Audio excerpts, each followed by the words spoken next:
Hey, before we get into today's news, let me ask you something.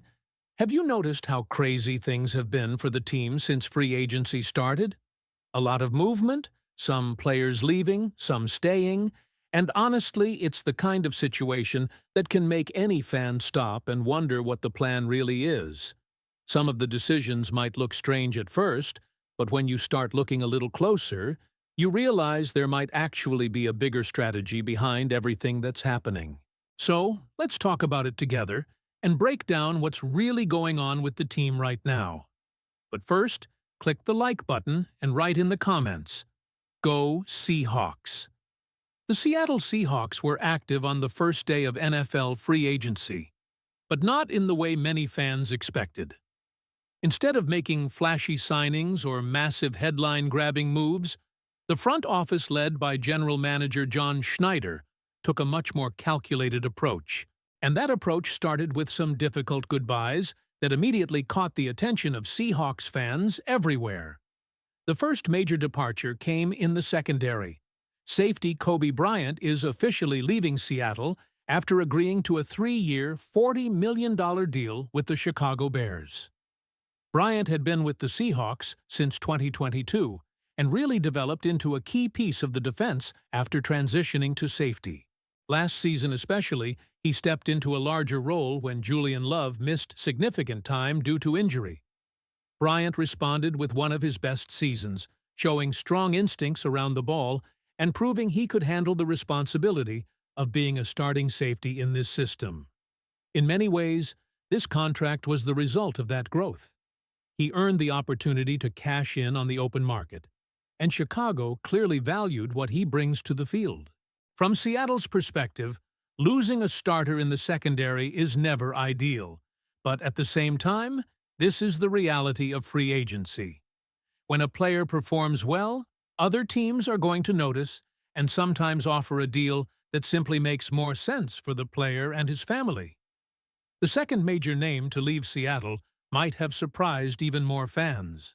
Running back Kenneth Walker quickly became one of the early signings of the free agency period when he agreed to a 3-year deal worth $45 million with the Kansas City Chiefs, with nearly $29 million guaranteed. Walker spent the first 4 years of his career with the Seahawks and played an important role in the offense during that time. He was explosive, capable of breaking big runs, and brought a level of excitement every time he touched the football. His time in Seattle included some incredible moments and major contributions to the team's success.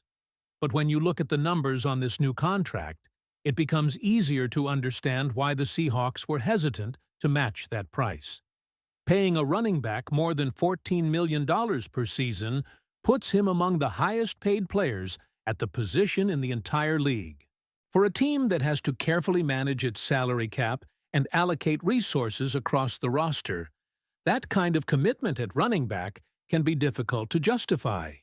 Then there's the departure on the defensive line. Edge rusher Boy Mayfield also found a new home, signing a 3-year contract worth $60 million with the Cincinnati Bengals. That deal averages $20 million per season, which is a significant investment for any pass rusher. Mayfield has been a solid contributor and showed flashes of his ability to pressure quarterbacks. But from Seattle's standpoint, the cost likely played a major role in the decision not to bring him back. The Seahawks have built much of their roster philosophy around depth and flexibility, especially on defense. Paying that kind of money to what many viewed as the fourth edge rusher in the rotation simply didn't align with how the team wants to structure its roster moving forward. So yes, day one of free agency brought some losses for Seattle. A starting safety, a dynamic running back, and a rotational pass rusher are all moving on. And whenever multiple players leave at once, it's natural for fans to start wondering whether the roster is actually getting weaker. But at the same time, the Seahawks weren't completely quiet. While some familiar faces are leaving, others are staying. And those decisions could end up being just as important for the future of this team. One of the most important returns is cornerback Josh Jobe. who agreed to a 3-year, $24 million contract to remain in Seattle. That works out to roughly $8 million per year, which is considered a very team-friendly deal for a starting-caliber corner. Considering that both Jobe and Rick Woolen were hitting free agency, bringing at least one of them back was absolutely critical for maintaining stability in the secondary. Jobe has already proven he fits well within the defensive scheme and understands the system. That familiarity alone provides real value for a defense that wants continuity heading into next season. And then came one of the biggest pieces of news of the day. Wide receiver and return specialist Rashid Shaheed decided to stay in Seattle, signing a 3-year contract worth $51 million with $34.7 million guaranteed. At first glance, some fans might see that number and think it's a little high. But when you consider everything Shaheed brings to the field, the decision starts to make a lot more sense. He isn't just a wide receiver. He's also one of the most dangerous return specialists in the league. His ability to impact games on both kick returns and punt returns adds an entirely different layer of value. In fact, there's a strong argument that he's among the very best in the NFL at those roles, which significantly increases his importance to the team. And when you step back and look at the bigger picture, the strategy from John Schneider becomes clearer.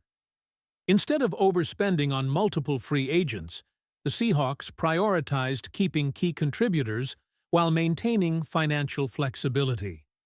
That flexibility could be crucial, especially when you consider that the team may need significant cap space in the near future to extend rising stars like Devin Witherspoon and Jaxon Smith-Njigba. In other words, the Seahawks might not have won the headlines on day one of free agency, but that doesn't necessarily mean they made the wrong decisions. Sometimes the smartest moves are the ones that protect the long-term health of the roster rather than chasing short-term excitement. But losing players like Kobe Bryant and Kenneth Walker is still a big change for this team, and the reaction from the fan base has already been strong. Some fans believe the Seahawks let too much talent walk out the door, while others think Schneider made the smart financial decisions that will help this roster stay competitive for years. So now I want to hear from you. How do you feel about the Seahawks losing Kobe Bryant and Kenneth Walker in free agency? And do you think Seattle made the right call letting them walk away? Write in the comments. If you enjoyed this breakdown and want to stay updated with everything happening around the Seattle Seahawks, make sure you subscribe to the channel, leave a like on the video, and check out the video that's appearing on your screen right now. The biggest Seahawks news and analysis always drops here first, and you won't want to miss what comes next. Go Seahawks!